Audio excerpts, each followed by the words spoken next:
all return to that place of deep knowing that everything is in divine order, knowing that God is good, knowing that this goodness, this spark of the divine does indwell and inhabit every living soul. Even those of us who at times forget, and what we are seeing is a forgetting of who we are. And so we're here to remember that we are the beloved of the Most High, children of the Most High God. We are to remind ourselves again and again of what it means to be a spiritual being having a human experience, and what it means to elevate and raise our humanity, to stand up for humanity, as we have been encouraging and promoting one another to do. It's important to remember. I came across a story, or more aptly a speech, on Facebook that was given by this Attorney General named Justin Herdman. And he was talking about all the experiences and the negativity and the hatred and the violence that has been rearing its head in our country lately. And it was a very powerful speech, but it was reminding us all of our ideals, the ideals upon which this nation was founded.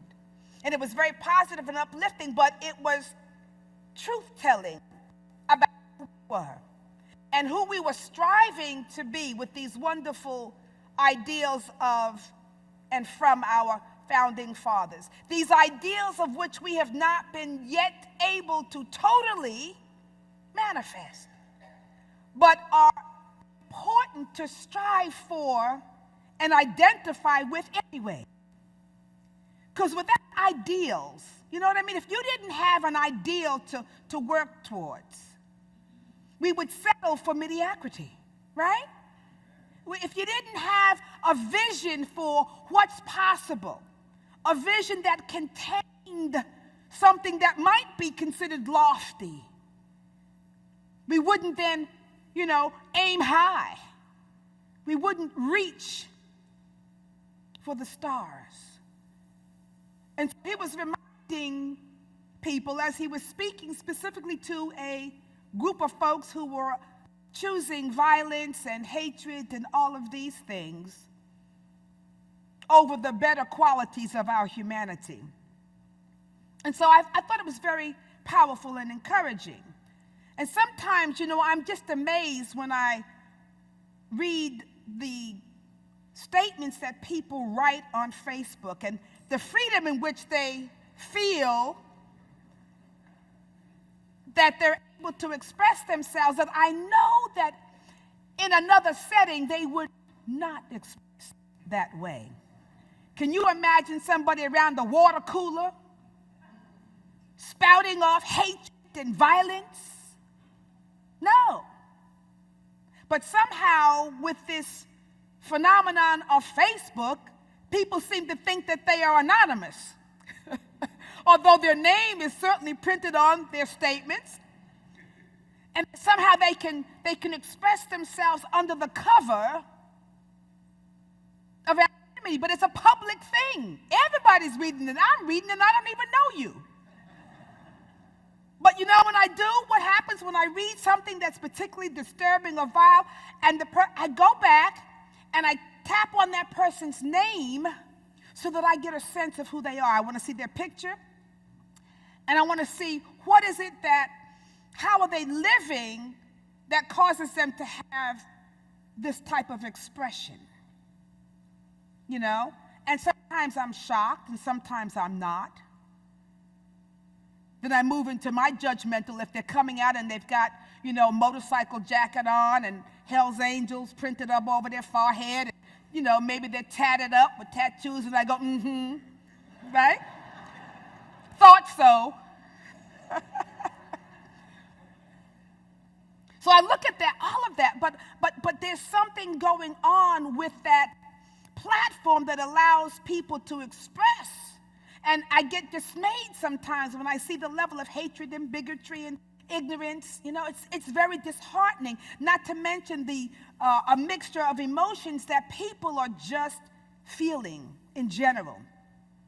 And so for this particular video that I was looking at, I wanted to read some of the responses to this Attorney General's calling out of our nation and standing up and saying really what needs to be said on a larger platform, right?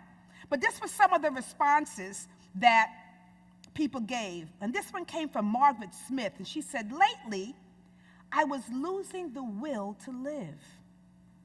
The world seems so full of hatred and division. Dear Lord, this speech has so lifted my heart.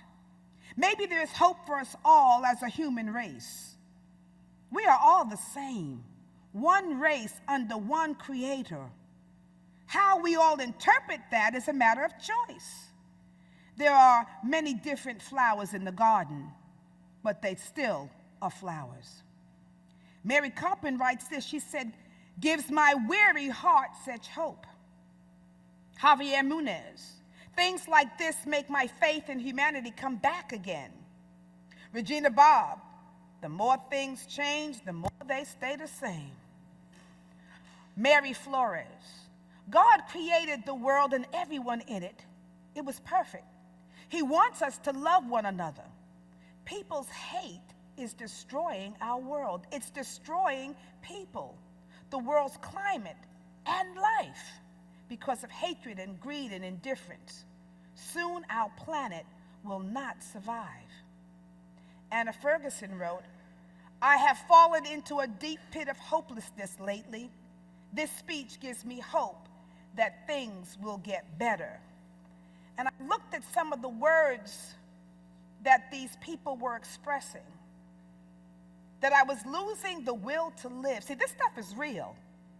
I was losing the will to live, but then she said that this energy, this speech by this gentleman gave her a little bit more hope. And then someone else said, "This gives my weariness."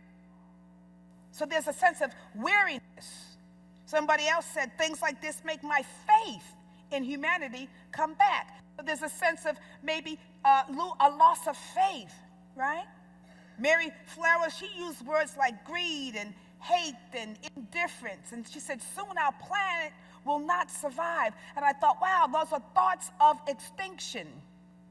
And people are having thoughts of extinction as a reality, as a possible impending reality.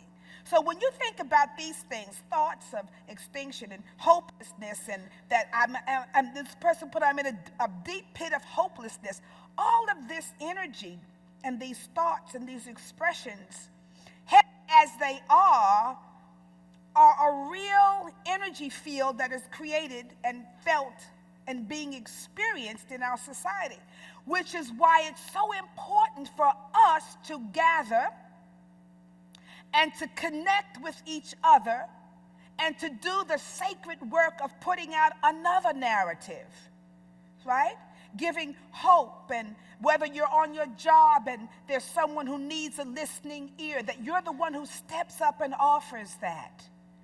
That somehow these values that we understand are essential not only to our humanness, but to our spiritual nature, that they must be expressed. Because we need to be cautious and conscious. Because without being cautious and conscious, then we're going to reap some very serious repercussions in our lives and in our affairs and to our sense of well-being. Everybody wants to have a sense of what? Well-being. The old song, "It is well with my soul." Everybody wants to feel that it's well with my soul, with my life. Everybody. And so we have a part to play in creating that environment. You know, I see my task as a spiritual leader, as a minister, is to encourage you and to lift you up, yes, so that when you leave here, you're feeling good and you're feeling hope-filled and all of these wonderful things. It is my task to remind you who you are as the beloved, who you are as a sacred child of God, and to remind you who God is in your life and how the wonderful presence of the divine works with you and in you and through you, and how you can work with it to effect your life. All of that is good, and that's my task. But I also see that it is my responsibility perhaps to help you to have a deeper understanding of some of the practical and spiritual principles and the understanding of such that you can use in your everyday, ordinary life. So that if you get stopped by a police in a traffic stop, all hell doesn't break loose in your being. You understand what I'm saying? So it's the everyday life that we're living that we want to understand how to apply spiritual truths to our everyday experience. Which is why Unity and Newton, we call ourselves practical Christianity. If you cannot use what you're hearing here, if you can't apply it to life so that there's a transformation, so that there is an internal uplifting, then why come to church at all? Right? So there's always something for us to do. Now, we do come to fill up our tank, because that's part of the process. We come to feel a sense of renewal, to feel a sense of community, to be able to touch one another, and maybe if you have a moment where you're cast down, to have somebody say a word that will lift you up, or somebody to give you a smile or a positive affirmation, or just to listen, or just to be present. Those are the best ones. When someone is just present to you. They don't try to fix you. You know what I'm saying? Maybe they could see that something is amiss and they're just present. It's a sacred work that we're doing. Last week, I spoke about putting our house in order, both literally and figuratively. And so many of you came up and said, "Ooh, this talk was just for me," which let me know we all got some clutter. We have stuff. And by the way, remember I said I would make a commitment that every day, I have kept that I was going to discard something. I have kept it. The first thing I do, I'm excited now. I get up and I say, what am I going to throw away today? What am I going to release today? And it's like a game. I'm loving it. And when I got up this morning, I was still working on my talk. And then all of a sudden in the middle of the talk, I said, oh my goodness, I haven't thought about what I'm going to give away. I ran back up to my bedroom. I looked around and I found 2 little teddy bears. Cute, but not needed. I said, some little child could use those teddy bears. They were cute. They were given to me as a gift, and I was keeping them for sentimental reasons. Nope, tossed, gone. I might do some more, but those are my things for today. So we're talking about putting our house in order, and spiritually, we know that metaphysically, your house is your consciousness. It's the level of your internal world, where you live internally, right? And so if we're talking about putting things in order, your house in order, literally, outwardly, but also inwardly, then it's important for us to really understand the state of our house, the quality of the thoughts that live in our minds and in our hearts, so that we can understand what is useful to us and what is not. What is serving us, what thoughts are serving us well, and what thoughts are not serving us well. What we are dwelling on, what we are living in, what we are expressing, is it really bringing us to a place of peace and power, a place of strengthening and honoring who we are, or is it really tearing us down inwardly, moving us to places that we don't want to be, filling us with a sense of perhaps anxiety, depression, despair? And I began to think about all of those qualities of being. And I thought, well, you know what? There's a level of anxiety that is floating around in the consciousness. And anxiety is something that there are times when we are fully aware of that which is sort of bringing us to a place of anxiety where we're feeling anxious, and our behaviors show it and tell us that, gee, I think I'm in an anxious state. You know, maybe you find yourself wringing your hands, or maybe you're pacing if you're waiting outside of a hospital room for your loved one to come out, and you find yourself kind of pacing around, so you know, oh, you know, this is a demonstration of anxiety.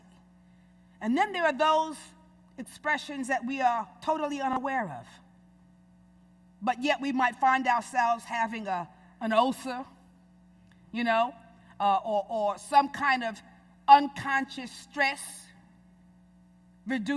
inducing some kind of physical expression or ailment in the body, you know, because stress will it will wreak havoc in our being if we're not conscious of it, if it's left, you know, unattended, unchecked, if it's repressed. All of a sudden it's internal, and now the house becomes to be in disarray, and we're not even aware of it until we end up in some precarious situation. So looking at this whole concept then of anxiety, how do we approach it? How do we tune into it? And here's the key, that when we're anxious about something, it is usually because we are anticipating some future occurrence. When you're anxious, you are anticipating some future occurrence. Rarely do we experience anxiety over something that's already passed and already happened. Unless we don't like what's happening and it's past, but we bring the effect of the past where? Into the future. And we begin to then worry or have anxiety about that. And so it's usually some kind of anticipation. An unchecked anxiety is not going to allow us to be who we have come here to be. It's not going to allow us to do what is ours to do. It will probably inhibit us or stymie us on some level, or cause some type of internal as well as an external negative effect. So we want to become aware if or when we might be in an anxious state of consciousness, when we might be worried about future events or possibilities or outcomes, you know, or notice and become aware of when we're perhaps thinking the worst, or maybe when we're physically impaired, we're not sleeping, we're not eating well, or maybe we're overeating a little bit too well. Maybe we're overeating, because it can go both ways. You know, you can find yourself just eating. You know, all of those things are a sign. You might have nervous energy, irritability. You know, you're just on edge. And all of these things are signs. And the thing is, we cannot afford to ignore the signs. Because you know what happens when you ignore a sign? The universe goes, didn't get that one, okay. How about this one? You ignore that one, oh, you didn't get that one either, huh? How about this one? And you get the old what? 2x4. Until you're like, wait a minute, I think something's going on. As you're lying flat on your back, you know, or maybe in a fetal position in a state of depression, something's going on. So we don't want to ignore the signs, because I say God is such a good God, and the universe is a loving place, and it's always conspiring, as I said last week, for our good. So it's going to send you some signs. This is not working. Be aware, be awake, be present. Look and see what's taking place in your life and your affairs. And so we want to somehow be willing to take the internal pulse and note what the state and quality of our consciousness is at any given moment. We also might want to follow the advice found in Philippians 4, verse 6 through 7, which says, do not be anxious about anything, but in every situation, by prayer and petition, with thanksgiving, present your requests to God. And then it goes on to say, and God, who hears, will answer. So I love that one. Don't be anxious. And then the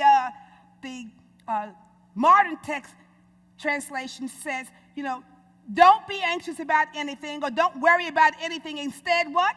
Pray about everything. Don't be anxious about anything, but in every situation by prayer and petition. So what it is we have to stop trying to take on the world by ourselves. We don't take it all on like, I'm going to put it all on my shoulders. I'm going to, because that's martyrdom, and I have that sometimes. Okay, I can handle it. Let me put it up. Let me put the whole church on my shoulder. I got you. No, God has you.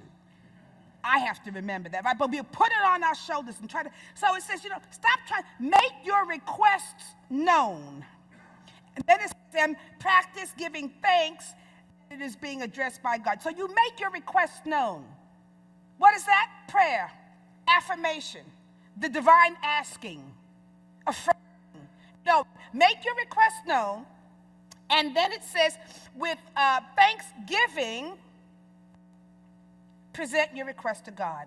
So once we have this, we've made the request, we've affirmed, we've prayed, we've put it out there, we've acted spiritually in the right way, not begging, pleading, and hoping, but knowing the truth. We affirm that truth. Once you do that, then you have to give thanks, knowing that it is being addressed by God. Make your request known to God, and God will answer and hear. Then we give thanks, knowing that it is being addressed by God. So if it's addressed by God, then there's no need for what? Worry or anxiety, because God is on it. Let me hear you say, God is on it. God is on it. I love the quote from Wayne Dwyer, bless his heart. He said this, and we all familiar. He says, good morning, this is God. I will be handling all of your problems today. I will not need help, so have a miraculous day. Don't you love that? Every morning, you can hit, hello, this is God. I'll be handling your problems today. I will not need your help. Remember, I'm not making you the assistant manager of the universe. I got this. So have a miraculous day. That's such a powerful quote, because God is on it. Tells us God is on it. Now, our job, we do have something to do. Our job is to somehow keep our consciousness clear. Keep our consciousness clear and ourselves on point, so that we are able to do what is ours to do, that we can hear that internal call. This is the way, walk ye in it. This is the path, travel upon that. This is yours to do. So we have our part to do, but we have to allow ourselves to be open and receptive and to be present to the divine, so that when the divine tells us and says move, speak, act, do, we move, we seek, we act, we do. It's a process. And so although things may appear hopeless, we are to have hope in God. That's our work, right? So we don't allow ourselves to fall into a state of depression, which comes from allowing limited and negative thoughts and feelings to press in on us. Depression is you have allowed these limiting thoughts to press upon your heart and mind, to weigh you down, to depress you. And I'm not speaking necessarily of clinical diagnosis, but I'm talking about the conscious choice we have to take in limited negative thoughts that depress us, or move us into a state of being in despair. And I thought about that. Despair, spiritually speaking, D-I-S, means from without. It means from. And then pair means what? Connected. It means to. So when you are in despair, you were without the connection of that which is going to bring you into a state of oneness with God or the divine. We feel a sense of despair when we are somehow not able to keep ourselves connected or paired up with the divine. We talk about being prayed up, we need to also be paired up, right? Connected to the source that gives us life and strength and encouragement and the ability to keep on keeping on, to keep moving through the valleys of the shadow of death. It didn't say pitch a tent. Didn't say get comfortable in the valley. Said what? Move through it. Move through that valley. And see, it's not that we're never going to feel any of these limiting emotions, because part of our humanity means that we will travel the ups and downs, and we will sometimes be in the valley of life. We will be on the mountaintop. But when you're in the valley, when you're in those low places, the point is knowing how to move yourself out, to experience what it is, because that valley might be giving you a message, it's giving you a sign, it's trying, just like the disorder, the chaos that we talked about last week, is showing you where order needs to come about. And when you're in the valley, it's showing you what needs to be done so that you can be lifted up.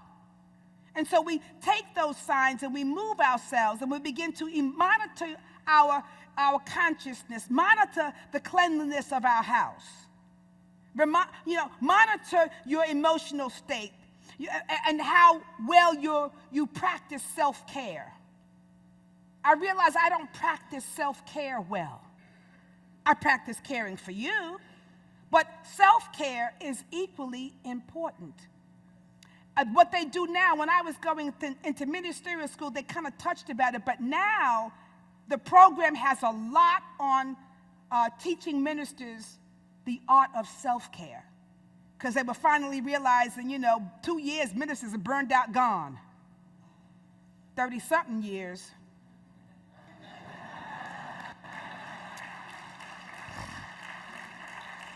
But we've got to understand how to handle all of this. And it's important because things are going to even increase more. And so I keep talking about this because this is what Spirit wants me to help you to understand our part in keeping ourselves strengthened. Galatians 6:9 says, "Let us not grow weary in well-doing, for we shall reap in due season if we faint not." Weariness in well-doing. Has anybody here ever been weary in your well-doing? I'm doing all of this for you. I keep giving all of this of myself, and look what I'm getting, right? Weariness in well-doing. That might be because you think you should have a badge of honor too, but that's a whole nother thing. Let us not grow weary in well-doing, and it says, "For we shall reap in" what? "Due season, if we faint not." And so sometimes our weariness comes about because we want to see results, and we want to see the fruits of our labor, and we want to see the fruits of our labor now. I'm putting all this time. I want to see what's the demonstration? I want to see the fruit of my labor, the hard work, my efforts. But there's this thing called divine timing. There's this thing called in due season. The scripture says, "For everything there is a season and a time and a purpose for everything." There's a due season, right? The trees know when to bud and bloom. Nobody has to tell them. Every spring, it's like clockwork. All of them along the highway, in your backyard, all of them start, boom. They bloom. What? In due season. There's something internal in the universe that allows everything to unfold perfectly and in divine time and in divine order. And why would we think that the trees blooming are any different than us being able to recognize that you're good, your season is unfolding, that things will come about in your life in the right and perfect time? And that the hard work or the fruits, we're going to bear the fruits of our labor, but not before what? It's time. So we don't have to worry about anxiety is, when am I going to get the fruit? When is it going to manifest? All that isn't, just do your part. Be conscious and be present. Our task is to simply plant good seeds in the soil of our consciousness. Our part is just to plant good seeds, to till the soil of our mind, right? To cultivate our consciousness, to nurture our spirit, to water the soul with living waters, to tend to our inner world. It's very important to tend to the inner world, your spiritual world. That's our part. and the growing and the manifestation of the fruit, all of that kind of thing is God's part. Your part, water, nurture, cultivate, be present. God's part is the growing, the unfolding, and the manifestation, and it will all come in due season, in due time. So don't plant the seed and then dig it up and saying, where's happening, God? I don't see it. Plant the seed and let the due season of God's divine timing and order come. You water, you nurture, you tend the garden of your mind and of your life and of your soul. And I know that there's an urgency that we're all feeling, that something needs to change, something has to be done. Yes, there's an urgency, but this urgency cannot supplant the need to come into balance. We can't get distracted by doing out here first without the doing in here. You can't let it take away the need for rest, the need for restoration and healing and wholeness and becoming strong inwardly, because that too is sacred work. It's our sacred work. That too refreshes the soul and renews the spirit. I love this scripture it's found in Matthew 11, verse 28, and from the King James, we've heard it. It says, come unto me, all ye that labor. This is Labor Day weekend. All of ye that labor and are heavy laden, and I will give you rest. And then it says, from the King James Version, take my yoke upon you and learn from me, for I am gentle and lowly in heart, and you will find rest for your souls. For my yoke is easy and my burden is light.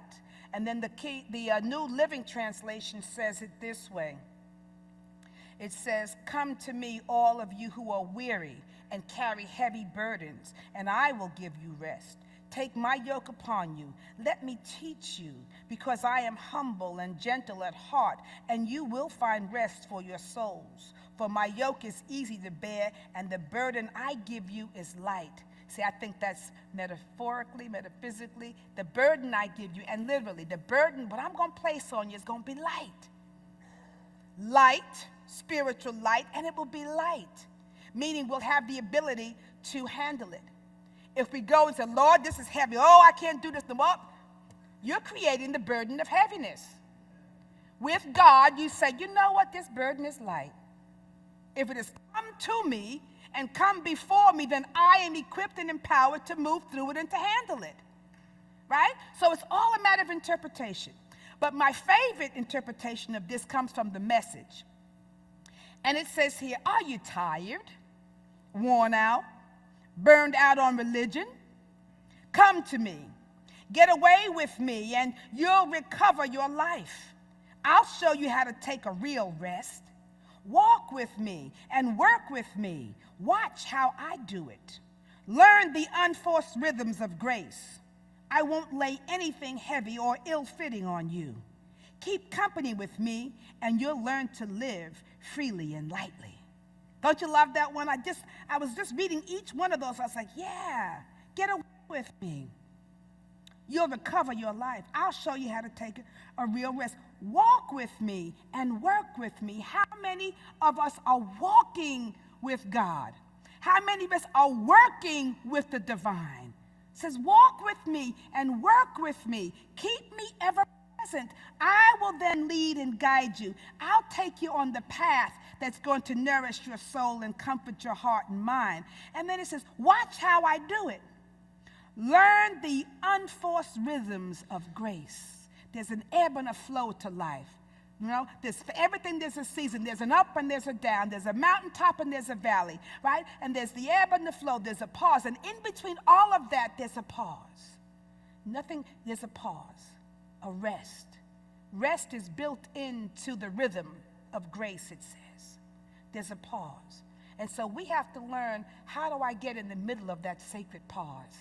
How do I rest when it's time to rest and work when it's time to work? And then how do I know to be in this, what he calls, I love it, the unforced rhythm of grace, which means grace is the goodness of God, the unfettered goodness of God that's given to all of us. How do I get in that rhythm? I want to get in the rhythm of good. I want to get in that flow where the good comes to me. I don't have to worry about it, ask for it, or whatever. I can pray, but the good is automatically coming. I'm in the rhythm of grace. Don't you want to be in the rhythm of grace?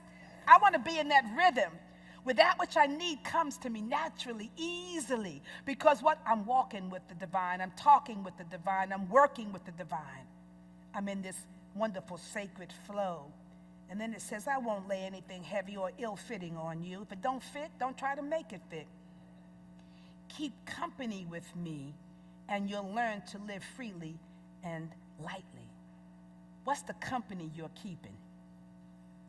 Are you keeping good company? Are the people around you bringing you up, lifting you up, or are they bringing you down? Keep good company. Keep the company of the divine. I love this scripture because it's so powerful for us. It is to help us to remember the Sabbath, rest, restoration.